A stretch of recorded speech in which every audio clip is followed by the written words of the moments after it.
Hello, আসসালামু আলাইকুম প্রিয় শিক্ষার্থীরা, আপনাদের সবাইকে বাংলা থেকে ইংরেজিতে অনুবাদের ক্লাসে স্বাগত জানাচ্ছি। অনুবাদ যে কোনো ভাষা শেখার জন্য একটা চমৎকার ওয়ে। এছাড়া বাংলাদেশের বিভিন্ন জব, বিশেষ করে বিসিএস এবং ব্যাংক পরীক্ষায় অনেক নাম্বারের জন্য অনুবাদের জন্য বরাদ্দ আছে। এছাড়া অনুবাদ আসলে আপনারা যারা অ্যাডভান্স লার্নার্স তারাই অনুবাদের জন্য ফিট। প্রথম ভাষা শেখার যাদের স্কিল ভালো না তারা কিন্তু অনুবাদ খুব একটা পারবেন না। তো অনুবাদ শেখার জন্য বাংলা বাক্যটা দেখবেন যে সাবজেক্ট কোনটা, ইংরেজি বাক্যটা যে লিখবেন সেই বাংলা বাক্যের সাবজেক্টটা। এখানে বলছে সময় ও সুযোগ কখনো কারোর জন্য অপেক্ষা করে না। এখানে সাবজেক্ট হচ্ছে অপেক্ষা করা হচ্ছে ক্রিয়া। তো এই ক্রিয়াটা কী করে বলছে সময় ও সুযোগ অপেক্ষা করে না। এখানে সময় ও সুযোগ হচ্ছে সাবজেক্ট। তো সময় ও সুযোগের জন্য দিবেন time and opportunity. Time and opportunity অপেক্ষা করে না, এটা কিন্তু অপেক্ষা করে না, এটা কিন্তু প্রেজেন্ট টেন্স। এটা একটা ইউনিভার্সাল ট্রুথ। সময় সুযোগ কারোর জন্য অপেক্ষা করে না, এটা সবসময়ই সত্য। তো এই জিনিসগুলো প্রেজেন্ট সিম্পল টেন্সে করতে হয়। টাইম অ্যান্ড টাইড অপেক্ষা করে ইংরেজি কি? ওয়েট। Time and tide. তো প্রেজেন্ট সিম্পলের ভার্ব শুধু ভার্বের V1 ফর্ম লিখবেন। ওয়েট লিখবেন, waited, waiting, am waiting, is waiting, are waiting লেখা লাগবে না। Time and opportunity wait for no one, কারো জন্য নো ওয়ান লিখবেন, অথবা আপনি এটা নান লিখবেন। কার জন্য অপেক্ষা করে না, wait for none, wait for no one. কারো জন্য, এই যে এখানে কারো জন্য, এটার জন্য ফর নান লিখছি আমরা। এখানে এটা object, wait for none. Subject হচ্ছে টাইম অ্যান্ড অপরচুনিটি, ভার্ব হচ্ছে ওয়েট, আর কারো জন্য নয়, ফর নান। আচ্ছা, সেকেন্ড সেন্টেন্সে বলছে যদি সে আগেই সতর্ক হতো, আমরা একটু স্পেস দিয়ে রাখি, যদি সে আগেই সতর্ক হতো তাহলে দুর্ঘটনা এড়ানো যেত। এই সেন্টেন্সটা একটা খুব সিম্পল সেন্টেন্স, যেখানে একটা সাবজেক্ট একটা ভার্ব। এই হচ্ছে সাবজেক্ট, এ হচ্ছে ভার্ব। কিন্তু এইখানে আইসা দুইটা ক্লজ আছে। যদি আগেই সতর্ক হতো তাহলে দুর্ঘটনা এড়ানো যেত। তো এটা কন্ডিশনাল একটা সেন্টেন্স। আমরা ইফ আনলেস দিয়ে কন্ডিশনাল সেন্টেন্স লিখি। ইফ, যদি সে আগেই সতর্ক হতো, সে সাবজেক্টটা হচ্ছে এখানে সাবজেক্ট, আর ভার্ব হচ্ছে সতর্ক হওয়া হচ্ছে ভার্ব। তাইলে ইফ হি, এখন কেউ যদি সি লেখে তাহলে আমি ঠিক আছে, কোনো প্রবলেম নেই। সে বলতে স্ত্রী, পুরুষ দুটোই হইতে পারে। আমি হি লিখলাম। ইফ হি, যদি সে আগেই সতর্ক হতো, সে সতর্ক হয় নাই, তাহলে দুর্ঘটনা এড়ানো যেত। দুর্ঘটনা এড়ানো যায় নাই। তো এই যে হাইপোথেটিক্যাল বিষয়গুলো, যেটা হয় নাই কিন্তু হওয়ার জন্য যে ইচ্ছা প্রকাশ করা, এরকম হইলে ভালোই তো আফসোস করা, এটার জন্য আমরা আনরিয়েলভাবে করতে হয়, থার্ড কন্ডিশন দিয়ে করতে হয়। ইফ ক্লজটা আমরা যেটাকে বলি কন্ডিশনাল সেন্টেন্স 3 রকম। এটা হচ্ছে থার্ড রকমের কন্ডিশনাল সেন্টেন্স, যেটা দ্বারা বোঝায় যে আসলে একটা অবাস্তব, আনরিয়েল ঘটনা। যদি সে আগেই সতর্ক হতো, যদি সে সতর্ক হইতো তাহলে দুর্ঘটনা এড়ানো যেত। সে সতর্ক ছিল না, সে দুর্ঘটনায় পতিত হয়ে সে মারা গেছে অথবা হাসপাতালে আছে। তাহলে এই থার্ড কন্ডিশনটা আমরা পাস্ট পারফেক্ট টেন্স দিয়ে করব। ইফ ক্লজে পাস্ট পারফেক্ট টেন্স রাখবো। ইফ ই হ্যাড, সতর্ক হওয়া ইংরেজি আবার ভার্ব কিভাবে হয়? Become careful. If E had, BECOM, become careful. যদি সে সতর্ক হতো তাহলে লিখব দ্য ACCID, অ্যাক্সিডেন্ট। এড়ানো যাওয়া ইংরেজি কি? অ্যাভয়েড। তো অ্যাক্সিডেন্টটা সাবজেক্টে থাকবে না, এড়ানো যাওয়া। অ্যাক্সিডেন্ট তো নিজে এড়িয়ে যায় না, কেউ এড়িয়ে যায়, এটা প্যাসিভ ভয়েস হবে। Accident could have been avoided, অ্যাক্সিডেন্টটা এড়ানো যেত। তো এখানে আমরা দেখব যে এই সেন্টেন্সে দুইটা ক্লজ। এটা হচ্ছে সাবঅর্ডিনেট ক্লজ, যেহেতু ইফ দিয়ে শুরু হয়েছে, আর হচ্ছে মেইন ক্লজ। তো আমরা থার্ড কন্ডিশনের বেলায় যখন এরকম হাইপোথেটিক্যাল বিষয়, আনরিয়েল বিষয় হবে, আসলে যেটা মানে এটাকে ইমপ্রবেবল কন্ডিশনও বলা হয়, অসম্ভব। অর্থাৎ এখন যে ঘটনাটা ঘটছে এটা আর ফিরে পাওয়া যাবে না, দুর্ঘটনা এড়ানো যায় নাই। এই ক্ষেত্রে আমরা থার্ড কন্ডিশন ব্যবহার করব। থার্ড কন্ডিশনে আমরা পাস্ট পারফেক্ট টেন্স ব্যবহার করব। পাস্ট পারফেক্ট টেন্স ব্যবহার করার পরে আমরা মেইন ক্লজে কুড হ্যাভ, উড হ্যাভ, ভার্বের 3 নম্বর ফর্ম ব্যবহার করব। কিন্তু এখানে প্যাসিভ হওয়ার কারণে একটা বিন বেশি বসছে, যেহেতু প্যাসিভ হয়েছে। তারপরে আসেন, শহরের ট্রাফিক সমস্যা দিন দিন বাড়ছে, যা মানুষের জন্য বড় কষ্টের কারণ।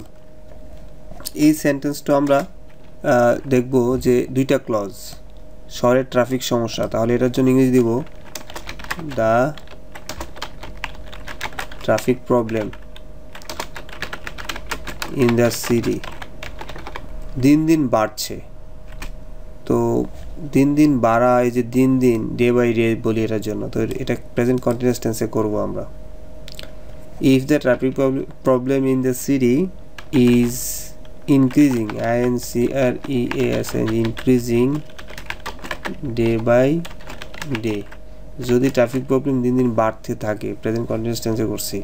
এখন ইনক্রিজিং মানে বাড়া, কি বাড়া? ভালো জিনিস বাড়া না, খারাপ জিনিস বাড়া, ট্রাফিক প্রবলেম বাড়া, ট্রাফিক প্রবলেমটা বাড়া। এটার জন্য এই ইনক্রিজিংয়ের জায়গায় আমরা চাইলে ওয়ার্সেনিং শব্দটা ব্যবহার করতে পারি, মানে ট্রাফিক প্রবলেম খারাপের দিকে যাওয়া, দুইটা অর্থ একই। এখানে এইটুকু হচ্ছে verb. The traffic problem in the city is increasing day by day, traffic problem দিন দিন বাড়ছে বা ট্রাফিক প্রবলেম দিন দিন খারাপের দিকে যাচ্ছে, যা মানুষের জন্য বড় কষ্টের কারণ। এই ঘটনাটা মানুষের জন্য অনেক কষ্টের কারণ। Which is a major hassle. এখন হ্যাসল মানে এই যে কষ্টের কারণ। এখন হ্যাসলের জায়গায় আপনি চাইলে চ্যালেঞ্জ দিতে পারেন, ডিফিকাল্টি দিতে পারেন, নুইসেন্স দিতে পারেন, বিভিন্ন শব্দ দিয়ে আপনি হ্যাসল বোঝাইতে পারেন, ইনকনভেনিয়েন্স দিতে পারেন আপনি।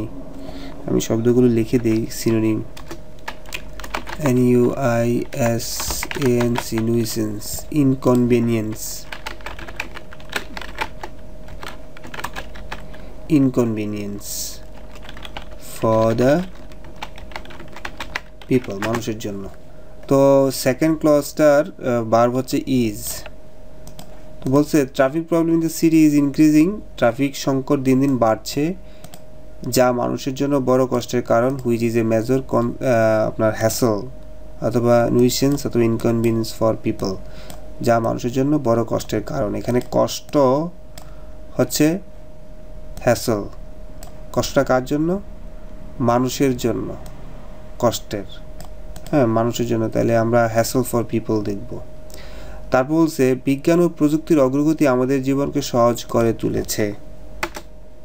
তো এখানে প্রথম হচ্ছে প্রযুক্তির অগ্রগতি, অগ্রগতি মানে উন্নতি। কার অগ্রগতি? বিজ্ঞান ও প্রযুক্তির অগ্রগতি, এটুকু হচ্ছে সাবজেক্ট। আমাদের জীবনকে সহজ করে তুলেছে, সহজ করে তোলা, এটা হচ্ছে ভার্ব এখানে। তাহলে আমরা লিখব দ্য অ্যাডভান্সমেন্ট অথবা development of science and the advancement of science and technology. তো এখানে সায়েন্স অ্যান্ড টেকনোলজি দুইটা হওয়া সত্ত্বেও আমাদের সাবজেক্ট কিন্তু সিঙ্গুলার, কারণ প্রিপোজিশনের পরের নাউনগুলো সাবজেক্ট হিসেবে কাজ করে না, সাবজেক্ট হিসেবে কাজ করে প্রথমটা, প্রিপোজিশনের আগেরগুলো। তো অ্যাডভান্সমেন্টের সাথে হ্যাজ হবে, হ্যাভ হবে না।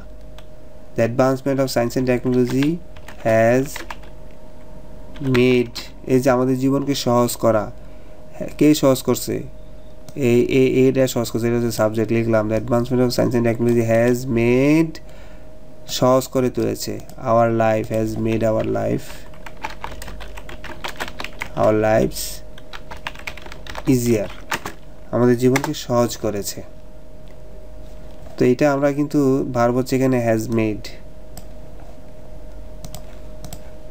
তারপরে আছে, আর এটা হচ্ছে প্রেজেন্ট পারফেক্ট টেন্স, সাবজেক্ট হচ্ছে the advancement of science and technology has made our lifes, হচ্ছে এখানে object.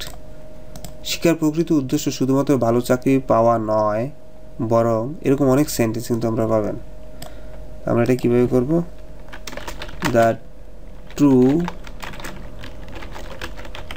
Purpose of education, the true purpose, শিক্ষার প্রকৃত উদ্দেশ্য শুধুমাত্র ভালো চাকরি পাওয়া নয়, is not just to get a good job, শুধু ভালো চাকরি, এখানে নট অনলি বাট অলসোর মতো, নট জাস্ট অনেকটা নট অনলির মতো, এটা একটা কোরিলেটিভ কনজাংশনের মতো। আমি একটু আন্ডারলাইন করে দিব, এখানে আমি একটু আন্ডারলাইন করব। হ্যাঁ, it not just to get a good job but to become, বরং একজন ভালো মানুষ হওয়া, but to become a good